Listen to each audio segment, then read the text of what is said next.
আসসালামু আলাইকুম রহমতুল্লাহি ওবরকাতুহু। সম্মানিত দর্শক, সারা দেশে অস্থিরতা শুরু হয়েছে এবং এই যে অস্থিরতা, এটার মেয়াদকাল প্রায় পুরো মাস ধরে চলছে। অর্থাৎ মে মাসের প্রথম সপ্তাহ থেকেই একটার পর একটা ঘটনা ঘটে যাচ্ছে। আমরা এখন পর্যন্ত কেউ বর্তমান সরকারের পদত্যাগ দাবি করিনি। আমরা এখন পর্যন্ত বর্তমান সরকারের যিনি প্রধান, অন্তর্বর্তীকালীন সরকারের প্রধান, তার বিদায় হোক, তিনি চলে যান, নতুন একটি সরকার আসুক, এরকম দাবি কেউ কখনো আজ অবধি করেননি। সরকার কিছু কাজ করার চেষ্টা করছে, কিছু সিদ্ধান্ত নেওয়ার চেষ্টা করছে, তাদের কিছু ব্যর্থতা আছে এবং তাদের ভাষ্যমতে বেশ কিছু সফলতা আছে। আমাদের জীবন যে পর্যায়ে এখন একেবারে রীতিমতো উষ্ঠাগত, বিশেষ করে অর্থনৈতিক সংকটে, তো সেখানে যখন সরকার বলার চেষ্টা করছেন যে তারা পুরো অর্থ ব্যবস্থাটাকে ঢেলে সাজিয়েছেন, একটা স্থিতি অবস্থার মধ্যে চলে এসেছে, এই কথাগুলো আমাদের সকলের কানে বাধে, বুকের মধ্যে আঘাত হানে। এর কারণ হলো, আমরা যারা সাধারণ জনগণ কাজকর্ম করছি, পরিবারের জন্য আয় উপার্জন করার চেষ্টা করছি, ব্যবসা প্রতিষ্ঠান চালাচ্ছি, আমরা টের পাচ্ছি জীবন এখানে কতটা কঠিন, কতটা নির্মম এবং কতটা নিষ্ঠুর। ক্ষমতার যারা অন্দর মহলে আছেন, তারা যদি রাজধানী সহ সারা বাংলাদেশের পশুর হাটগুলোতে যেতেন, তারা যদি নিউ মার্কেটে যেতেন, মোহাম্মদপুর কাঁচা বাজারে যেতেন এবং অন্যান্য যে সকল প্রান্তিক গ্রাম্য বাজারগুলো রয়েছে সেখানে যেতেন এবং ক্রেতা এবং বিক্রেতার দর কষাকষি শুনতে পেতেন, এবং তারা যদি ঢাকা শহরের কয়েকটি বস্তিতে যেতেন, তাহলে তাদের যে অর্থনীতির অবস্থা, এটা যেভাবে বুঝতে পারতেন আর আগের সরকারের সময় জনগণ কেমন ছিল সেই জিনিসটিও তারা অনুধাবন করতে পারতেন। অন্যদিকে আমাদের মধ্যে যাদের একেবারে পেটের চিন্তা এই মুহূর্তে একটু কম, তাদের মস্তিষ্কে কতগুলো ভয় এই সরকার ঢুকিয়ে দিয়েছে। সেটি হলো যে এই সরকার কতদিন থাকবেন, তারপর কবে যাবেন, নির্বাচন কবে দেবেন, এরকম চিন্তা চেতনা সমাজের একটা বিশেষ শ্রেণী, যাদের আসলে পেটের যে খাবারের চিন্তা এটা তুলনামূলকভাবে কম। তো এই মানুষগুলো চিন্তা করছেন যে ইলেকশন কবে হবে, এটা হবে, এটা হবে, এবং সেখানে সরকারের নানা রকম টালবাহানা, আজ হবে তো কাল হবে, এটা হলে তো ওটা হবে, যদি কিন্তু তবে, এই কথাগুলো মনোবিজ্ঞানের ভাষায় ভীষণ রকম ভয়াবহ, যাকে বলা হয় একটি চারিত্রিক বৈশিষ্ট্যের বহিঃপ্রকাশ। কোনো মানুষ দেখবেন যে কথায় কথায় এরকম, যেমন এরকম হাত ঝুলাচ্ছে, এরকম করতেছে, এরকম করতেছে, এরকম করছে, এই মানুষগুলো থেকে সবসময় দূরে থাকবেন। এটা বিভিন্ন কারণ, অর্থাৎ মনোবিজ্ঞানের দৃষ্টিতে এবং অপরাধ বিজ্ঞানের দৃষ্টিতে এই মানুষগুলো যা বলে তারা নিজেরা বিশ্বাস করে না, আর যা বলে তার সঙ্গে তাদের অন্তরে কোনো টান থাকে না। দুই নম্বর হলো যে তারা যা বলে তাদের একটা ধারণা যে তাদের এই বক্তব্য লোকজন বিশ্বাস করছে না। তাদের কথাবার্তাগুলোকে তারা আরও রং চং লাগানোর জন্য, বিশ্বাসযোগ্য করার জন্য এবং মানুষের উপর নিয়ন্ত্রণ প্রতিষ্ঠা করার জন্য তারা বেশি বেশি ঘাড় ঝুলাবেন, হাসাহাসি করবেন, ওভারে স্মার্টনেস দেখাবেন এবং হাত ঝুলাবেন। এই বৈশিষ্ট্যগুলো যখনই থাকবেন তখনই ধরে নেবেন যে সেখানে প্রতারণা হচ্ছে, এবং সেটা রাজা করুক, প্রজা করুক, ভিক্ষুক করুক, এই মানুষগুলোকে আপনি সাইকোলজিক্যালি, মানসিকভাবে বিশ্বাসযোগ্যতার পর্যায়ে আনবেন না। দুর্ভাগ্যজনক হলো সত্যি যে এখন যারা রাষ্ট্র পরিচালনা করছেন তাদের অনেকের মধ্যে এই বৈশিষ্ট্যটি রয়ে গেছে। ফলে কি হলো যে তারা যে কথাগুলো বলছেন সেখানে যদি এবং কিন্তু আসছে, যদি কিন্তু ভালো না, হাত ঝুলানো হচ্ছে, যেখানে হাসির দরকার নেই সেখানে তারা হাসছেন, যেখানে গুরু গাম্ভীর্যতার দরকার নাই, স্বাভাবিক কথা বললে হয়ে যায়, সেখানে তারা একেবারে গুরু গম্ভীর হয়ে যে কথাগুলো বলার চেষ্টা করছেন তা পাঠক মহলে, দর্শক মহলে, শ্রোতা মহলে ভীষণ রকম সমস্যা তৈরি করছে। এই জন্য কিছু মানুষ বর্তমান সরকারের ভবিষ্যৎ নিয়ে চিন্তিত হয়ে পড়েছে। এর বাইরে তারা কিছু সিদ্ধান্ত নিতে যাচ্ছে, সীমান্ত নিয়ে, সচিবালয় নিয়ে, এনবিআর নিয়ে। এই সিদ্ধান্তগুলো জনগণ কিন্তু কোনো অবস্থাতে মানতে পারছে না, এবং এর প্রেক্ষিতে যারা ক্ষতিগ্রস্ত হওয়ার চিন্তা করছেন, আশঙ্কা করছেন, তারা রাস্তায় নেমে এসেছেন। তারপর যারা এখানে লাভবান হবেন এর মাধ্যমে তারা বেশ উল্লাস প্রকাশ করছেন। ফলে সমাজের মধ্যে কনফ্লিক্ট অ্যান্ড কন্ট্রাডিকশন প্রবল আকার ধারণ করছে, এবং এর প্রেক্ষিতে সরকারি কর্মকর্তা, ব্যবসায়ী, আমলা, কামলা, রাজনীতিবিদ সকলের সঙ্গে সরকারের যে দূরত্ব, এটি গত এক সপ্তাহে একেবারে রীতিমতো তেলে বেগুনে জ্বলে উঠেছে। এবং এই যে তেলে বেগুনে জ্বলে উঠেছে, এর প্রেক্ষিতে হঠাৎ করে গুজব ছড়িয়ে পড়লো যে প্রধান উপদেষ্টা তিনি পদত্যাগ করার সিদ্ধান্ত নিয়েছেন। এবং এই যে পদত্যাগ করার সিদ্ধান্ত নিয়েছেন, এটি আবার তারা বুঝতে পারলেন যে এটা একটা আত্মঘাতী সিদ্ধান্ত। আবার সেখান থেকে তারা সঙ্গে সঙ্গে ইউটার্ন করলেন এবং বললেন যে না, তারা পদত্যাগ করবেন না। রাজনৈতিক দলগুলোর সঙ্গে বৈঠক করলেন এবং বৈঠক করতে গিয়ে তারা সেই আগের সেই যদি এবং কিন্তু কম যদি হয় সংস্কার, তাহলে ডিসেম্বর মাসে, বেশি সংস্কার হলে জুন মাসে। এবং তারা 2026 সনের জুন মাসের 30 তারিখের পরে একদিনও থাকবেন না বলে বক্তব্য দিয়েছেন তাদের যে প্রেস সচিব তিনি। এখন প্রশ্ন হলো যে জুন মাসের 30 তারিখের পরে তিনি কোথায় যাবেন 2026 সনের? আবার কথাটা তারা বলতে গিয়ে কিন্তু তারা 2026 সনটা উচ্চারণ করেনি, আমি যেটা বললাম, কিন্তু এটা তো 2025 সনের জুন মাসও হতে পারে, মানে আগামী মাসও হতে পারে। এবং তারা যে কথাটি বলে ফেলছেন যে মুখ ফসকে, যে জুন মাসের 30 তারিখের পরে ডক্টর মোহাম্মদ ইউনূস একদিনও থাকবেন না, এবং সেখানে তারা সন উচ্চারণ করেননি। এবং এটা যদি প্রকৃতি খেলে দেয় এখানে, যে ঠিক আছে বাবা, তুমি যখন 2026 সন বলনি, তো এই জন্য 2025 সনে তোমাকে আমরা বিদায় জানালাম।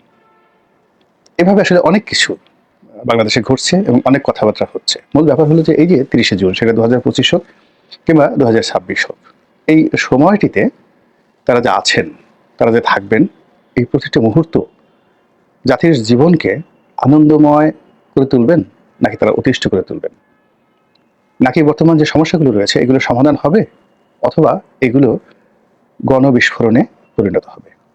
এই বিষয়গুলো নিয়ে খোলামেলা আলোচনা যেভাবে চলছে, তাতে প্রায় প্রতিটি দিন সরকারের জন্য অস্বস্তিকর, অবমাননাকর, এবং যাকে বলা হয় সরকার ক্রমশ নিয়ন্ত্রণহীন হয়ে পড়ছে। এভাবে একটা দেশ চলতে পারে না। মহান আল্লাহ আমাদের সবাই। স্বাধীনতার পর থেকে রাজনীতির যে সুবাতাস, সেই সুবাতাসে যে সকল রাজনৈতিক দল একেবারে বেশি আন্দোলিত হয়েছে, বসন্তের বাতাসে যেভাবে বসন্তের কোকিলেরা গান গায়, প্রজাপতিরা উড়তে থাকে, ফুল ফলে শোভিত হতে থাকে প্রকৃতি, ঠিক তদ্রূপ রাজনৈতিক জীবনও অনেক সময় অনেক সুযোগ এবং সুবিধা অনেকের জন্য আসে। গত 9 মাসে বাংলাদেশে যে রাজনীতির সুবাতাস বইছে, তাদের জন্য যারা গত 15 বছর কিংবা 20 বছর ধরে অত্যাচারের স্টিম রোলে রীতিমতো নির্যাতিত এবং নিষ্পেষিত হচ্ছিলেন, তো এ সকল দলের মধ্যে বিএনপি এবং জামাত, এই দুটো রাজনৈতিক দলই সর্বশীর্ষে। একটি সময় দুটো রাজনৈতিক দলের মধ্যে বন্ধুত্ব ছিল, এখন এটি প্রতিযোগিতার পর্যায় অতিক্রম করে রীতিমতো শত্রুতায় পরিণত হয়েছে।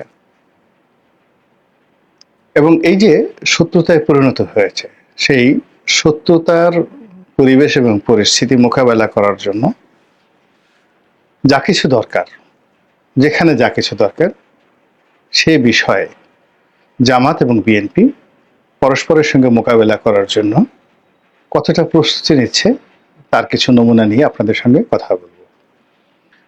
বিষয়টি সুন্দরভাবে বোঝার জন্য আমি 80-র দশকে ঢাকা বিশ্ববিদ্যালয়ের যে ছাত্রদল এবং ছাত্রলীগ, যারা মূলত বিএনপি এবং আওয়ামী লীগ এই দুটো রাজনৈতিক দলকে পর্যায়ক্রমে ক্ষমতায় আনার জন্য একটা রাস্তা তৈরি করেছিল, 80-র দশকের পুরো সময়টিতে রাজনীতিতে আওয়ামী লীগের জনসমর্থন, আধিপত্য বিস্তার অনেক অনেক বেশি ছিল। কিন্তু বিশ্ববিদ্যালয়ের ক্যাম্পাসগুলোতে ছাত্র দলের আধিক্য, জনপ্রিয়তা, কৌশল, এর সঙ্গে ছাত্রলীগ পেরে উঠছিল না। তাদের রাজনৈতিক আদর্শ ছিল কিন্তু জনপ্রিয়তা ছিল না।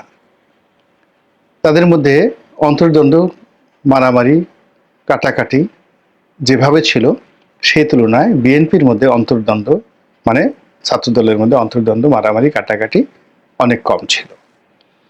এবং তারা যখন পরস্পরের সঙ্গে লড়াই করতে নামতেন, এই লড়াইটা হতো কয়েক দফায়।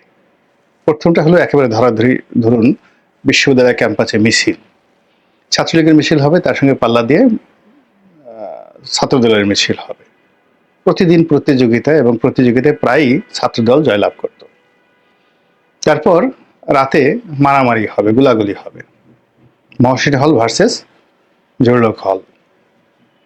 তো তারা যে অঞ্চলটিকে যুদ্ধের জন্য নিয়েছেন সেটা তাদের জন্য, যেমন মহসিন হল, সূর্য সেন হল, জিয়া হল, মুজিব হল, তারপরে জসীমউদ্দিন হল। কিন্তু এদিকে যদি আপনি জহুরুল হল ধরেন, জহুরুল হলের সঙ্গে এস এম হলের যে ভৌগোলিক অবস্থান, সেখানে ছাত্রলীগ সংখ্যাধিক্য থাকলেও রাস্তার এপার ওপারের গুলাগুলিতে তারা কখনো পেরে উঠত না। তো এই কারণে কি হলো যে পরবর্তীতে যখন ছাত্রলীগ শক্তিশালী হলো, তারা কিন্তু এই জহুরুল হলের এই অঞ্চলটি বরং ছাত্রদলকে ছেড়ে দিয়ে তারা সেই 15 বছর ধরে সূর্য সেন, মহসিন এই অঞ্চলটিকে তারা টার্গেট করে দখল করেছে। তো এগুলো ছাত্রদলের কৌশল ছিল। এরপরে যেটি শিবির এখন করে, এই কাজটি কিন্তু ওই সময়টাতে ছাত্রলীগ এবং ছাত্রদল করত। যখন নতুনেরা আসতো, নবীনদেরকে বরণ করে নেওয়া হতো। তো সেই নবীন বরণ অনুষ্ঠানে ছাত্রদলের নেতারা বা ছাত্রলীগের নেতারা তারা নতুন ছাত্রদেরকে টানাটানি করতেন, নিজেরা ফ্লোরিং করতেন এবং তাদেরকে সিট দিয়ে হলে রাখতেন দল ভারী করার জন্য। এটা অনেক দাওয়াতি কার্যক্রম।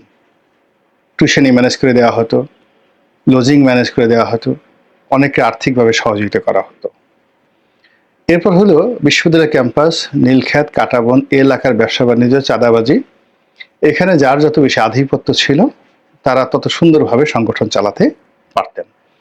এবং তখনকার নেতারা এখনকার মতো ছিল না, তারা চাঁদাবাজি, মাস্তানি যা কিছুই করতেন, এগুলো করে ক্যাডাররাও ওই দলীয় যারা নেতাকর্মী আছেন তাদেরকে সাহায্য করতেন, সহযোগিতা করতেন। তো এই যে তাদের যে কর্মকাণ্ড, সেই কর্মকাণ্ড আমরা 91, 96, 2001 এই পুরো সময়টাতে রাজনীতির যে স্বর্ণ সময় বাংলাদেশে গেছে তিনটি নির্বাচন, 91, 96, 2001। এই তিনটি নির্বাচনে দলকে ক্ষমতা আনার জন্য ছাত্রলীগ এবং ছাত্রদল নিয়ামক যে ভূমিকা পালন করেছে। পরবর্তীতে দুটো রাজনৈতিক দলই তাদের যে এই যে ঐতিহ্যবাহী ছাত্র সংগঠন, এই সংগঠনটিকে শেষ করে দিয়েছে। আর তাদের এই যে কৌশলটি, এই কৌশলটি পরিপূর্ণভাবে রপ্ত করেছে ছাত্র শিবির। ছাত্র শিবির যেখানে অস্ত্রবাজি করা দরকার সেটা করার জন্য তাদের প্রস্তুতি আছে, যেখানে তাদের অর্থ বিনিয়োগ করা দরকার, মানে ছাত্রলীগ এবং ছাত্রদল যা কিছু করেছে 80-র দশকে, সেই কাজগুলো করার মতো সামর্থ্য এখন তাদের নেই। কিন্তু তাদের দুটো সংগঠনকে মোকাবেলা করার জন্য যে লজিস্টিক সাপোর্ট দরকার, সেই সাপোর্টটি এখন ছাত্র শিবিরের আছে। আর এই কারণে কি হচ্ছে, 80-র দশকে বিএনপি দুর্বলতম অবস্থানে থেকেও শুধুমাত্র ছাত্র সংগঠনের উপর ভিত্তি করে তারা যেভাবে 1991 সালে একটা বিস্ময়কর নির্বাচনে জয়লাভ করেছিল একেবারে নিরপেক্ষভাবে জস্টিস শাহাবুদ্দিনের অধীনে, ঠিক ওই পলিসিটা অনুসরণ করে এখন ইসলামী ছাত্র শিবিরের উপর ভর করে জামায়াতে ইসলামী ওইভাবে একটা নির্বাচনী বৈতরণী পার করা এবং তার যারা রাজনৈতিক প্রতিপক্ষ তাদেরকে মোকাবেলা করার জন্য যেভাবে এগিয়ে যাচ্ছে, তাতে প্রতিদিনই বিএনপি জামাতের কাছে ডাব্বা খাচ্ছে। আমি উদাহরণ একটা করে বলি। যদি ধরেন সেনা বাহিনীর মধ্যে সেনা প্রধান সহ অন্য যারা নেতৃবৃন্দ রয়েছে তাদের সঙ্গে জামাতের যে সম্পর্কটা, এটি প্রকাশ্য। বিএনপির যদি কারোর সাথে সম্পর্ক থাকে সেটা হলো গোপন, পরকীয়া বা অন্য অভিধায় আপনি অভিহিত করতে পারেন। হয়তো সেনাপ্রধানের সাথে তারেক রহমান সাহেবের কথা হলেও হতে পারে, কিন্তু জামাতের আমিরের সঙ্গে তার যে বৈঠক এবং তার নিজ মুখ দিয়ে তিনি যেভাবে আমিরে জামাত শব্দটি উচ্চারণ করেছেন অত্যন্ত শ্রদ্ধা এবং সম্ভ্রমের সাথে, এটি দল হিসেবে জামাতকে যে কতটা এগিয়ে দিয়েছে এইটা এখন হাড়ে হাড়ে বিএনপি টের পাচ্ছে। এবং সেই প্রথম দিন থেকে, অর্থাৎ আগস্ট মাসের 5 তারিখ থেকে দুপুরবেলা থেকে পরবর্তী 1 সপ্তাহের মধ্যে জামাত প্রশাসনে সরকারের উপদেষ্টা মণ্ডলীর মধ্যে ডক্টর মোহাম্মদ ইউনূসের সঙ্গে কূটনৈতিক পাড়াতে আমেরিকার সঙ্গে, চীনের সঙ্গে, কাতারের সঙ্গে, সৌদি আরবের সঙ্গে, তারপর আমেরিকার সঙ্গে, এরপর তুরস্কের সঙ্গে, এমনকি ভারতের সঙ্গে যে একটা ধারাবাহিক সম্পর্ক তারা গড়ে তুলেছে এবং এখন পর্যন্ত প্রতিটি সম্পর্ক তারা ওন করছে। তাদেরকে বলা হচ্ছে যে তারা ভারতের দালাল বা রয়ের এজেন্ট হয়ে কাজ করছে, আওয়ামী লীগের সঙ্গে তাদের সম্পর্ক হতে পারে, ইত্যাদি ইত্যাদি। তারা এলোমেলো কথাবার্তা বলছেন, এড়িয়ে যাচ্ছেন, কিন্তু সরাসরি ভারত মানে যাকে বলা হয় বিক্ষুব্ধ হতে পারে এরকম একটা শব্দ জামাতের মুখ থেকে উচ্চারিত হয়নি। 2 নম্বর হলো যে সমস্ত জায়গাগুলো বিএনপির সম্পদ ছিল, যেমন সৌদি আরব, পাকিস্তান, চীন, এই জায়গাগুলোতে জামাত ঢুকে গেছে এবং সমপর্যায়ের। এখন যদি চীন বিএনপির 5 জনকে দাওয়াত করে তাদের দেশ ভ্রমণ করার জন্য, 1 সপ্তাহের মধ্যে জামাতের 10 জনকে তারা দাওয়াত দেয় ভ্রমণ করার জন্য। এই যে এখন কাতারে একটা বৈঠক হচ্ছে, আমি যখন বৈঠক মানে যাকে বলা হয়, আজকে ভিডিওটি যেই দিন করছি বৃহস্পতিবার, মে মাসের 30 তারিখ, এই সময়টিতে কাতারে একটা বৈঠক হওয়ার কথা বা হচ্ছে, গোপন বৈঠক, যেটি নিয়ে আমরা সবাই জানি। সেখানে বলা হচ্ছে যে সেখানে জামাতের আমিরকে দাওয়াত করে নিয়ে যাওয়া হয়েছে। এবং আপনারা জানেন যে কাতারে পাক ভারত উপমহাদেশে রাজনীতির অনেক কিছু মীমাংসিত হয়েছে, এমনকি মধ্যপ্রাচ্যের অনেক কিছু মীমাংসিত হয়েছে কাতারে। ইরান এবং সিরিয়ার যে গুরুত্বপূর্ণ বিষয়গুলো কাতারে মীমাংসিত হয়েছে। ফলে বাংলাদেশের এই বিষয়গুলো নিয়ে কাতারে বৈঠক হচ্ছে এবং সেখানে বিএনপির কেউ নেই, নো ওয়ান, এবং তারা মনেও করছে না যে বিএনপির কাউকে দরকার। আর বিএনপির উপরে এবং নিচে তারেক রহমান সাহেব ছাড়া অন্য কেউ এখানে সিদ্ধান্ত গ্রহণ করার মতো কেউ আছে, এটা কেউ মনে করছেন না। আর 2 নম্বর হলো যে তাকে লন্ডনের বাইরে এনে তারপর তার সঙ্গে বৈঠক করা, অথবা লন্ডনে গিয়ে তার সঙ্গে বৈঠক করা, জনাব তারেক রহমানের সাথে বৈঠক করে এবং সেই বৈঠকের ফলাফলের উপর যাকে বলা হয় স্থির থাকা, যে উনি যেটা মুখ দিয়ে বলেছেন ওটা কিয়ামত পর্যন্ত বহাল থাকবে, এই মেসেজটি কূটনৈতিক অঙ্গনে এখন পর্যন্ত পৌঁছানো যায়নি। অন্যদিকে জামাত যাদের সঙ্গে সম্পর্কটা করে ফেলেছে তাদের মধ্যে এই মেসেজটি চলে গেছে যে এরা ইমানদার লোক, হকদার লোক, এরা এই কথা থেকে বাইরে যাবে না। ফলে কি হচ্ছে, জামাত এবং বিএনপির মধ্যে কূটনৈতিক অঙ্গনে তারা যে প্রতিযোগিতা করছে, সেই প্রতিযোগিতায় জামাত যে সুবিধাজনক অবস্থানে আছে অনেক কম জনসমর্থন নিয়ে এবং অনেক কম জনবল নিয়ে, কেবলমাত্র প্রযুক্তিগত কারণে, কৌশলগত কারণে। যেমন আমি ধরুন একটা ভিডিও করেছি, এখন একটা ভিডিও করলাম, ধরেন জামাতের আমির এর বিরুদ্ধে একটা কথা চলে গেছে, অথবা ধরেন একটা ভিডিও করলাম জামাতের কোন একটা পলিসির বিরুদ্ধে চলে গেছে, পক্ষে চলে গেছে। তো যখন বিরুদ্ধে চলে যায় তারা প্রচন্ড রকম, আমার কথা বলছি না, এটা সবার ক্ষেত্রে। আপনি চিন্তা করেন যে অনেক ইউটিউবার আছে জামাতকে অকথ্য ভাষায় গালাগাল দিয়েছে, যাকে গালাগাল দিয়েছে তিনি তাকে টেলিফোন করেছেন, তার সঙ্গে কথা বলেছেন এবং যে কোনো ভাবে হোক তাকে মিনিমাইজ করেছেন। প্রত্যেকটা লোক, সংবাদপত্রের আপনি গিয়ে দেখেন জামাত বিরোধী একটা শব্দ বাংলাদেশে কোনো পত্র পত্রিকায় আসছে না। এর কারণ হলো ওই জায়গাগুলোতে তাদের যে মার্কেটিং, তাদের যে ব্র্যান্ডিং, এই ব্র্যান্ডিং বিএনপির কেউ নেই, নো ওয়ান, কেউ নেই।